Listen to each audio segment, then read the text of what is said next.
ఇప్పుడు 111 జియో కింద ఎవరైతే ఇల్లు కొనుక్కుంటున్నారో రెసిడెన్షియల్ ప్లాట్ అనేది R1 R2 అనేది రెసిడెన్షియల్ ప్లాట్ కట్టుకోవడానికి. ఇక్కడ డిఫరెన్స్ ఏమొస్తుందంటే ఫామ్ ప్లాట్స్ రెసిడెన్షియల్ ప్లాట్ కింద అమ్ముతారు. 10,000 రూపాయలు 3 సంవత్సరాల తర్వాత ఉంటే ఇప్పుడు నీకు 6,000కి ఇచ్చేస్తాను అంటున్నాడు. మనం ఏం చేస్తాం, 4,000 చేస్తాం. బిల్డర్ ఏం చేస్తాడు, 6,000 చేస్తాం.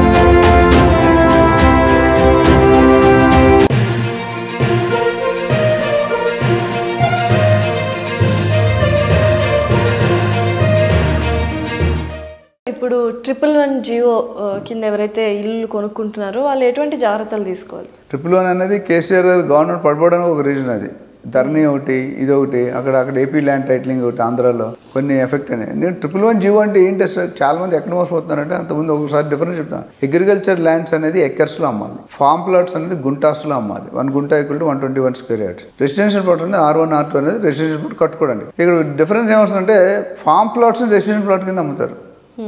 అగ్రికల్చర్ ల్యాండ్ ఇప్పుడు తక్కువ ఉంటుంది రేటు, దానికంటే ఫామ్ కొద్ది లేఅవుట్ వేస్తారు కూడా కొద్దిగా పెరుగుతుంది. But residential plot much costly. సిటీలో ఉంటుంది, రోడ్స్ కండిషన్స్, GHMC HMD ఇవన్నీ ఉంటాయి. సో ఇక్కడ తెలుసుకోవాల్సింది అంటే 111 జియోలో you cannot do construction. You can do maximum 10%. మీరు 10 ఎకరాలు కొనుక్కుంటే 1 ఎకరంలో 9 ఎకరాలు మొక్కలు పండించుకోవాలి, పూలు పండించుకోవాలి, స్విమ్మింగ్ పూల్ పెట్టుకోవాలి. అవే తప్ప you cannot do any construction activity. అది తెలుసుకొని అందులో రిటర్న్స్ కూడా ఎందుకు మీరు యూజ్ చేస్తే లగ్జరీ వచ్చింది, రిటర్న్స్ రావు. మీకు అప్రిషియేషన్ ఎప్పుడు వస్తుంది? కొనిపెట్టి ఇప్పుడు ఫ్లాటు, ప్లాటు, ఇండిపెండెంట్ హౌస్ మనం మాట్లాడుకున్నాం. అన్నిటికంటే క్విక్గా అప్రిషియేట్ అయ్యేది ప్లాట్. నేను సెకండ్ హ్యాండ్ ఫ్లాట్ అని ఉండదు కదా, ఫస్ట్ హ్యాండే ఉంటుంది ఎప్పటికీ. First hand next independent house flat మీద బెటర్, ప్లాట్ కంటే తక్కువ వస్తుంది. ఇక్కడ 5 years అయితే ఇక్కడ మేబీ 8 years పట్టచ్చు. ఫ్లాట్కి వచ్చేసరికి 13-14 years పడుతుంది డబ్బులకి.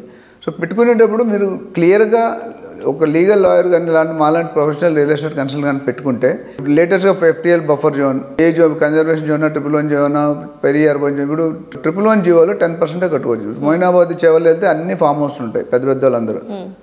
రెండోది ఏంటంటే అగ్రికల్చర్ అనేది జనరల్ అవుట్స్కట్స్ ఉంటాయి. రేట్లు పెరగాలంటే తక్కువ కాస్ట్లో దొరకవు మనకి. 100 కోట్లు పెట్టి మీరు కొనలేము కదా. To 100 kilometers. ఎంత దూరం వెళ్తే అంత తక్కువ వస్తుంది. ఎంత తక్కువ కొనుక్కుంటే అంత ఎక్కువ అప్రిషియేట్ అవుతుంది. జనాలు తెలుసుకోవాలంటే ఇప్పుడు బంజారా హిల్స్, జూబిలీస్ కొనుక్కోకూడదు. కొనుక్కుంటే అప్రిషియేట్ అవుతుంది కదా.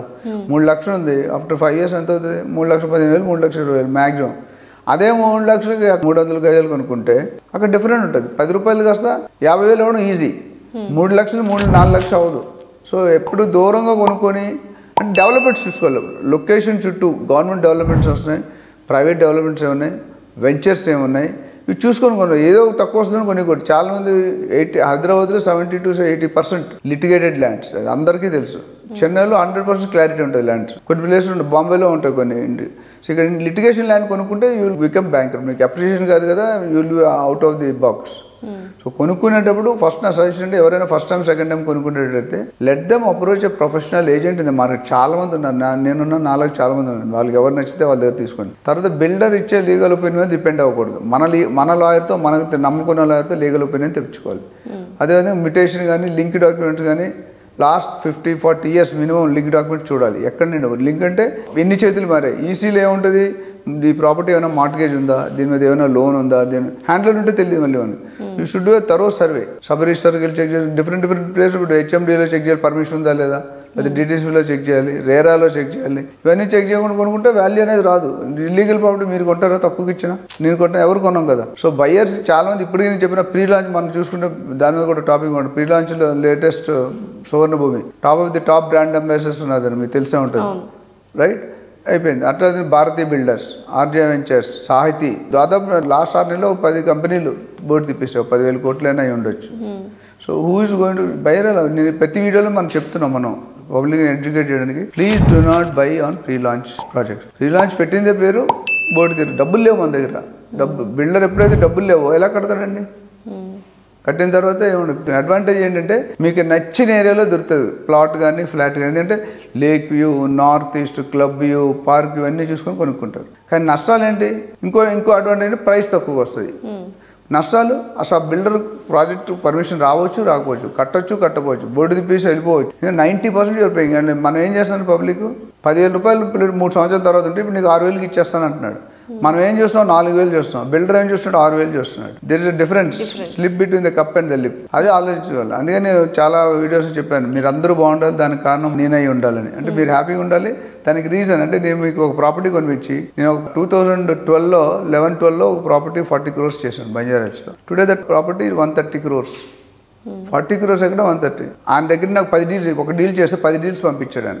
ఏ ఏజెంట్ అయినా ప్రూఫ్ ఉండాలి, అంటే వాళ్ళు యూఎస్పీ ఉండాలి. ఎందుకు రావాలి నీ దగ్గరికి? నేను ఇందాక చెప్పిన యాంకర్ మీ దగ్గర ఎందుకు రావాలి? Why people are paying more money to some people because they have that talent. ఇక్కడ కూడా అది అమ్ముకోవద్దని చెప్పాను. ఆయన చెప్పాను మీరు 10 సంవత్సరాలు డబుల్ అవుతుంటే ట్రిపుల్ అయింది అది.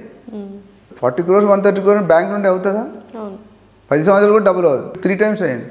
సో ఇలాంటివి చేస్తుంటే టైటిల్ వాజ్ క్లియర్, 18 owners ఉన్నారు, 4 మంది buyers. Handing them was very tough, చాలా కష్టం. ఎందుకంటే 18 ఓనర్లు మార్వాడి పీపుల్, వాళ్ళు అమ్మాయిలు పెళ్ళి అయిపోయి వెళ్ళిపోయారు.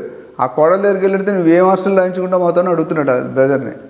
మళ్ళీ మేము వెళ్ళి దగ్గరుండి సపోర్ట్ చేసి చేయించాం. అంటే what I'm saying is real ఎస్టేట్లో కొనుక్కుంటే ఇవన్నీ జాగ్రత్తలు తీసుకోవాలి, లీగల్గా కానీ ప్రీ లాంచ్ కానీ ఇవన్నీ. Please do not enter and మీ life will be on miserable అయిపోతుంది. You will be on the road. ఇక్కడ ఏం చేస్తున్నారు, 4,000 అంటే 40% వస్తుంది అనుకోండి, బట్ 60% 90% కట్టేస్తున్నారు కదా. ఆ 90% కట్టకపోతే మీరు ఏం చేయగలుగుతారు? బిల్డర్ డబ్బులు లేవు, కోర్టులో పెడతారు, జైల్లో పెడతారు. మీకు వచ్చే బెనిఫిట్ ఏంటి? సో ఎనీ ప్రాపర్టీ వాల్యూ పెరగాలంటే ఫస్ట్ గుడ్ ఏజెంట్, తర్వాత good builder, then good location, good development, permission, ఇవన్నీ చూసుకుంటే డెఫినెట్గా రియల్ ఎస్టేట్లో పెట్టుకున్నారు ఎవరు లాస్ అవ్వలేదు. Thank you so much. Thank you.